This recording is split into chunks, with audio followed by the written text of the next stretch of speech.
নন্দীগ্রাম প্রচুর আন্দোলন করেছে, আন্দোলনের সাক্ষী আছে। দোলা সেন বললেন, পূর্ণেন্দুদা বললেন, এবং সেই আন্দোলনের মধ্যে দিয়ে নবজাগরণ হয়েছে। বিপ্লবের নতুন নাম সিঙ্গুর ভাঙর নন্দীগ্রাম।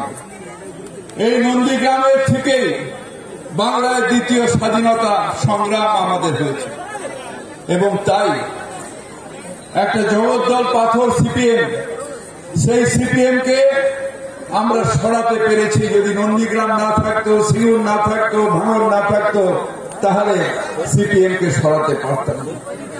তাহলে এখানে এসিজেড হতো, কিন্তু আপনারা সেই আন্দোলন করেছেন বলেই আজকে পরিবর্তন সম্ভব হয়েছে। কিন্তু যেরকম ভারতবর্ষের স্বাধীনতা হওয়ার আন্দোলনের কথা বলবো আর মহাত্মা গান্ধীর কথা বলবো না, সেটা যেরকম হয় না। স্বাধীনতার কথা বললে গান্ধীজির কথা বলতেই হবে। ঠিক সেইভাবে নন্দীগ্রামের আন্দোলনের কথা, সিঙ্গুরের আন্দোলনের কথা, ভাঙড়ের আন্দোলনের কথা যদি আমরা বলি, তাহলে প্রথম যে নামটা আসে তার নাম মমতা বন্দ্যোপাধ্যায়।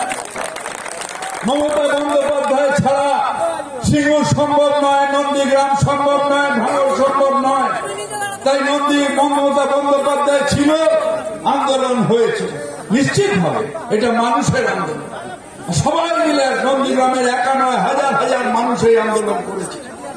এই দোলা পূর্ণেন্দুদা থেকে আরম্ভ করে যারা নেতৃবৃন্দ, সুফিয়ান, সবাই মিলে হয়তো বারবার করে এসেছে, সুফিয়ান লড়াই করেছে। আমিও কয়েকবার এসেছি, সেখানে আপনাদের সমর্থন জানাতে। কিন্তু মূল কাণ্ডারিকে, মূল কাণ্ডারি মমতা বন্দ্যোপাধ্যায়। আমরা বলি আমরা কেউ হেলিকপ্টারে করে আসিনি, আমরা প্রত্যেকে সিঁড়ি দিয়ে উঠেছি, প্রত্যেকে সিঁড়ি দিয়ে উঠেছি।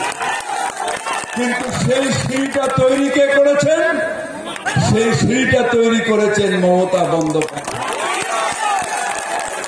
ফিরাদ হাকিমকে লোকে চিনত না, যদি মমতা বন্দ্যোপাধ্যায় কাজ করার সুযোগ না দিতেন, সিঁড়িটা তৈরি না করে দিতেন, তাহলে ফিরাদ হাকিমকে লোকে চিনত।